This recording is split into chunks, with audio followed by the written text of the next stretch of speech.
دنیا بھر کے اندر انڈیا کو یہ اعزاز حاصل ہے کہ سب سے زیادہ جو فضائی حادثات ہیں وہ انڈین ایئر فورس کے ہوئے، اور یہ جو مگ 21 طیارے تھے انہیں اڑتے تابوت کہا جاتا تھا، یعنی اتنے حادثات، 400 سے زائد ایئر جو ڈیفنس سسٹم کے مطابق 400 سے زائد انڈین ایئر فورس کے طیارے وہ تباہ ہوئے اور سینکڑوں فوجیوں کی اموات واقع ہوئی۔ اب کچھ لوگ یہ کہہ رہے ہیں کہ بیسیکلی یہ طیارہ نہیں تباہ ہوا، یہ پائلٹ تباہ نہیں ہوا، بلکہ یہ میڈ ان انڈیا کی موت ہوئی ہے، جس پروڈکٹ کو آپ ایک قابل فخر چیز کے طور پر پیش کر رہے تھے وہ مکمل طور پر ڈائلوٹ ہو گئی ہے۔ اور یہاں پر اس بات کو انڈرسٹینڈ کرنا بھی بڑا ضروری ہے کہ یہ جو جنگی طیارہ ہے یہ کسی جنگ کے دوران تباہ نہیں ہوا، کسی دشمن کے میزائل سے، کسی فائر سے تباہ نہیں ہوا، بلکہ یہ ایک کرتب کے دوران، ایک ایئر شو کے دوران یہ تباہ ہوا ہے۔ تو اب یہ کہا جا رہا ہے، یہ مذاق بن گیا ہے کہ تیجس نہ کرتب کے قابل ہے اور نہ سرکس کے قابل ہے، تو یہ سرکس کا شیر بھی اب تیجس نہیں رہا۔ مگر یہاں پر کچھ لوگ یہ کہہ رہے ہیں کہ جناب یہ ٹیکنیکل فالٹ تھا، کچھ لوگ کہہ رہے ہیں کہ پائلٹ کی نہ تجربہ کاری تھی۔ یہ ٹیکنیکل فالٹ ہو یا نہ تجربہ کاری ہو، یہ level of height of incompetence ہے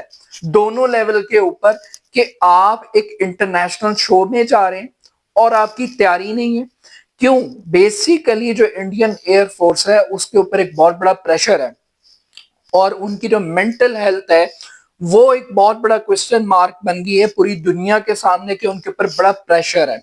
اب آپ اس سے پہلے ایپیسوڈ دیکھیے کہ جب ابھی نندن کا طیارہ گرایا گیا اور اس وقت مودی صاحب کہتے تھے اگر ہمارے پاس رافیل طیارے ہوتے تو ہم نقشہ بدل دیتے جنگ کا۔ اب جب رافیل طیارے آگے جنگ کے دوران تو وہ تباہ ہوئے تو پاکستان تو چھوڑ دیجئے، ٹرمپ ہی روز بتاتا ہے آ کے کہ 6 طیارے تباہ ہوئے، 7 طیارے تباہ ہوئے، اب ان کا فگر 8 تک چلا گیا۔ تو ہر لیول کے اوپر وہ امبیرس کر رہے ہیں مودی کی گورنمنٹ کو، مگر یہاں پر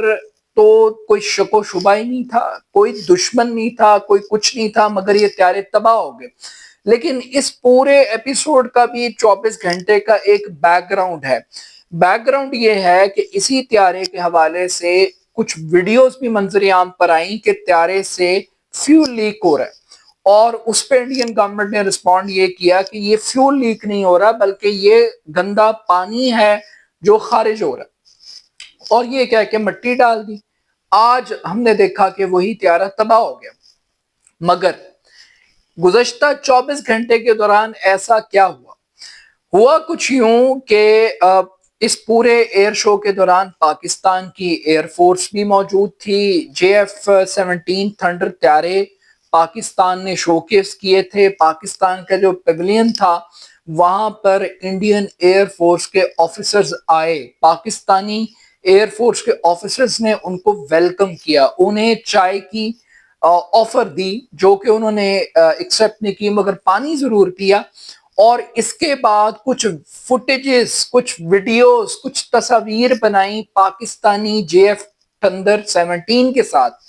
اور یہ تصویریں جب پبلک ہوئی تو انڈیا کے اندر ایک قیامت آ گئی،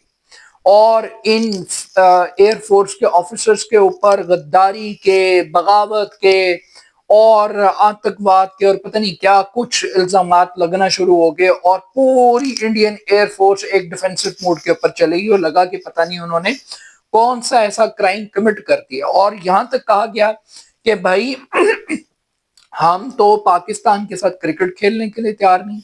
ہم پاکستان کرکٹ میچ کے دوران پاکستان کی ٹیم سے ہاتھ نہیں ملاتے، تم وہاں پہ طیارے دیکھنے چلے گئے، تم وہاں پانی پینے چلے گئے۔ تو آپ سوچئے جب آپ کو اپنے ملک سے اتنا کرٹیسزم، اتنا پریشر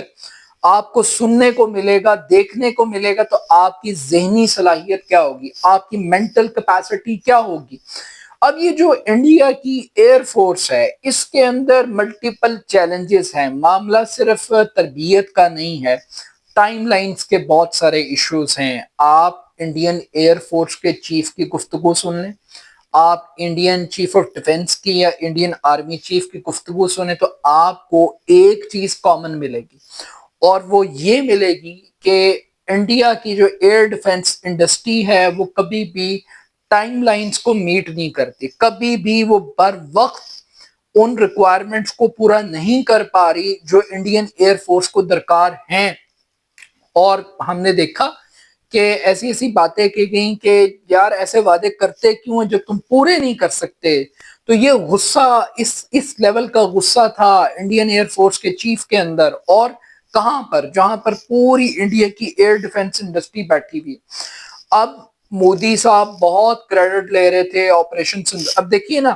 پاکستان کے ساتھ جو جنگ ہوئی اس جنگ کے اندر اپنی شکست کا ملبہ وہ چین پر گرایا گیا, اور یہ کہا گیا کہ یہ بیسیکلی ہمیں شکست پاکستان سے نہیں ہوئی بلکہ ہمیں چین کی وجہ سے ہی, اور چین لائیو انفارمیشن دے رہا تھا, چائنیز ٹیکنالوجی. آپ یہ سوچئے کہ پاکستان نے جس ویپن کو ہاتھ لگایا اسے سونا بنا دیا, اور انڈیا نے جس چیز کو ہاتھ لگایا اس کو مٹی کر دیا, چاہے وہ رافیل طیارے ہوں, چاہے ان کا اپنا یہ تیجس طیارہ ہو 550 کروڑ روپے کا, اس کی آج ویلیو ٹکے ٹوکری ہو گئی. تو آج انڈین ایئر فورس کا مورال ڈاؤن ہو گیا. اچھا, اب انڈیا کے اندر بھی ایک رواج ہے, کلچر ہے کہ اپنی شکست کو تسلیم کرنے کی بجائے دوسروں کے اوپر بلیم گیم سٹارٹ کر دو. ابھی کچھ لوگ ہیں, کچھ قوتیں ہیں جو یہ باتیں کر رہی ہیں کہ جناب یہ دہشت گردی ہو سکتی ہے, کوئی سازش کا ایلیمنٹ تلاش کیا جا رہا ہے, اور مجھے یقین ہے کہیں نہ کہیں اس پورے معاملے میں یہ پاکستان تک گھسیٹ کر اس واقعے کو لے کر آ جائیں گے. لیکن still at the end of the day جو فورسز ہوتی ہیں وہ نان پولیٹیکل ہوتی ہیں, فورسز ہمیشہ پروفیشنل ہوتی ہیں.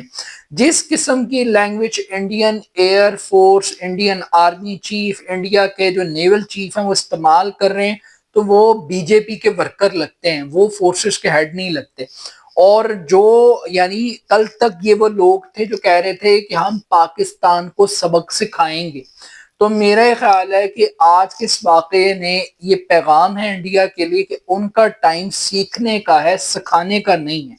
تو سکھانے کے لیے انہیں پہلے سیکھنا پڑے گا, اور سیکھنے کے لیے انہیں پروفیشنل ایتھکس کی ضرورت ہے, انہیں ایک فوکس کرنے کی ضرورت ہے. اور میرا خیال ہے کہ ٹرمپ کا اور امریکہ کا فیصلہ بڑا درست ہے کہ یہ وہ انڈیا نہیں ہے جس کے اوپر اتنی انویسٹمنٹ کی گئی, ایک ڈیڈ انویسٹمنٹ کی گئی. جس انڈیا سے یہ توقع تھی کہ وہ چین کو ڈیفیٹ کرے گا, وہ پاکستان سے پھینٹی کھا گیا. تو بہرحال پاکستان کے لیے ایک بڑا دن ہے, پاکستان کو ایک کانفیڈنس, ایک بوسٹ ملا ہے کہ اندر سے انڈیا پھوکا, اندر سے انڈیا کی کیپیسٹی نہیں ہے, حوصلہ, ہمت, صلاحیت نہیں ہے, نہ یہ ٹیکنیکلی ساؤنڈ ہے, نہ یہ آپ یہ کہہ لیجئے کہ ایکسپیرینس وائز کو اتنے اچھے لوگ ہیں. بٹ ایز اے سولجر ایک واقعہ ہوا ہے, جنگ کے دوران نہیں ہوا, افسوسناک واقعہ ہے, اس کے اوپر افسوس بھی کیا جا سکتا ہے, لیکن اب کیا کریں.